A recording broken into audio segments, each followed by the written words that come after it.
Okay, hi, hello everyone. Hope you all can listen me. Good morning to everyone. So we are going to see about safety and health regulations of 1997 today, and so this will be our first slide for today. Safety and Health Officer Regulations 1997. Legal backbone established under Malaysia's Occupational Safety and Health Act 1994.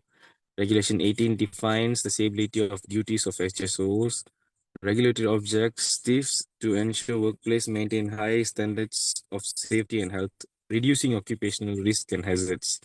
Enforcement and accountability. No compliance may result in legal actions against employees or SHOs under the Department of Occupational Safety and Health, actually DOSH.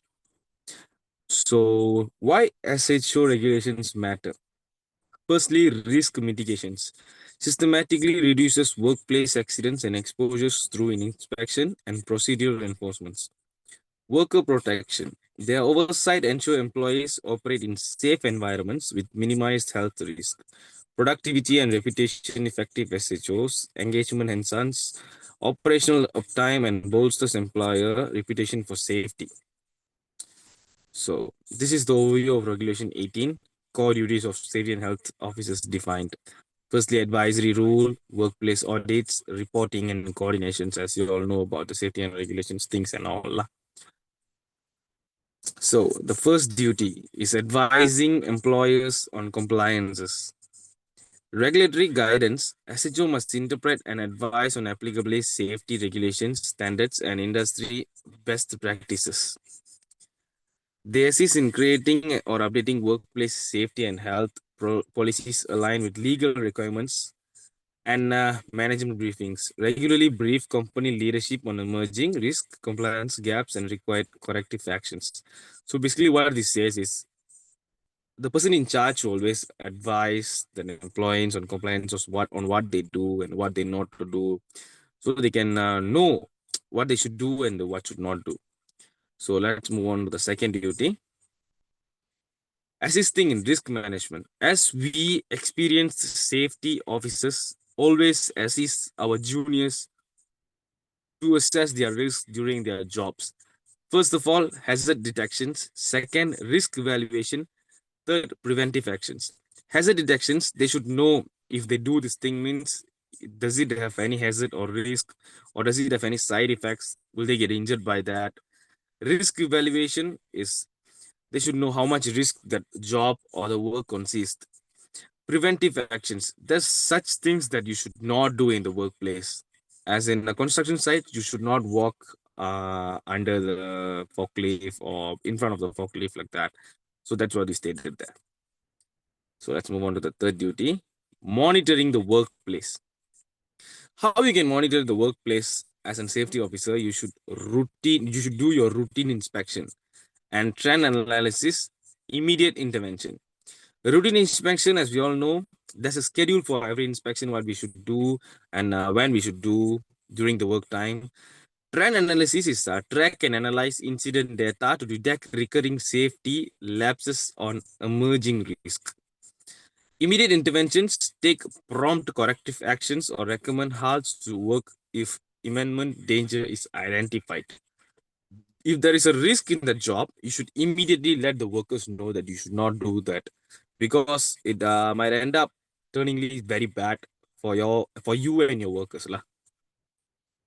So duty number 4, you should promote your safety programs. For example, campaign development, behavioral change, impact measurement. You should raise campaigns like you can make campaigns like how important is safety to everyone, and sure to make them aware how much is safety important for them and their family members also. Specifically, you are working in like slips, electrical hazards, or fatigue. Behavioral change, you should utilize posters, slogans, and workshops to foster consistent state practices among workers.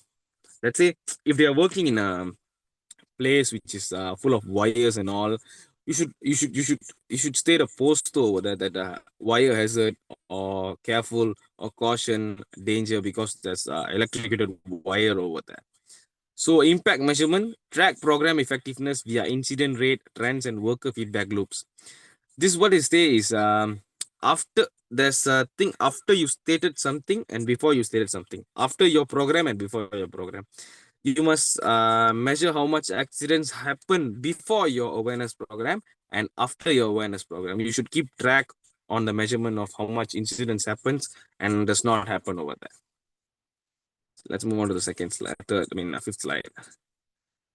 Coordinating safety trainings and training plans, content delivery, certification, and records. So, training plans, there should be always training deals. For example, in our school, there's always fire drills. Always fire drills. They remember the bomba will come and do the stuffs and all. That's called training plans. So, we should develop structured training schedules for all staff levels, covering key hazard and safety procedures. Content delivery, conduct a coordinate session on fire safety, chemical handling, PPE, and emergency response protocols. Certification and records, maintaining training logs, attendance, and competency evaluation for audits and compliance. Yeah. So, inspecting equipment and processes, pre-operational checks, maintenance oversight, process audits. Okay, pre-operational checks, it's like if you're going to use that machine, you have to check whether the machine is in a working condition or not. It is can be used by the workers or not. So you have to check that. Always you have to check that. Lah. Give me a minute. So you have to always check that. What are you going on and what is the how's the machine? Is it in a working condition? So maintenance oversight. Let's say if you are using a drill machine, is the drill bit sharp enough to drill something? And if you're using any cutting machine, is there any grease over there? Is it safe for the workers to use? So process audits, review operational workflows to detect unsafe methods or procedural lapses. So you actually have to take care of the workflows. Does it go on or does it stop of any misunderstanding or any blunders they make and all? So you have to always audit over the things. Let's move on to the next slide. Okay, reporting and record keeping, incident logging, regulatory filling, data utilization. As a safety officer, this is very, very important. SHOs must document all workplace accident, near misses, and unsafe condition with detailed reports. Regulatory filings, timely submission of required report to DOSH and internal stakeholders is mandatory because it is very, very important to maintain the safe man hours of our company or any construction site you're working on. So data utilization, use compiled reports for safety and trend analysis, audits and compliance verifications. So this data actually collects how much incidents happen in our workplace and how much incidents we can avoid or we couldn't avoid. That is the data which we must be stored all the time. And before the last one, liaison with authorities, regulatory interface, compliance updates, investigation, cooperation. SHOs are the primary contact point for DOSH and other authorities during inspection and audits. Compliance updates ensure that employers are informed about regulatory changes, new legal requirements, and compliance deadlines. Investigation cooperation facilitate access and information for official investigation, including incident documentation and witness coordination. So the last slide will be investigating accidents, incident response, root cause analysis, corrective actions. Incident response. Let's say there's a fire in the company. You should immediately respond. As a safety officer, you must know how to respond, who to call for help, and who should do what. You the one should recognize as a safety officer because you are employed for that. Utilize methods like 5 whys and fishbone diagram to determine underlying contributors. As in our studies, that shows there's a method to make ways of 5 whys and fishbone diagram to determine underlying contributors. You know that, actually. Corrective actions propose system level changes to prevent recurrence from training updates to engineering solutions. So, the next slide. What are the challenges faced by HSOs navigating complexities in modern workplace safety? First is resource limitations. Second, cultural resistance.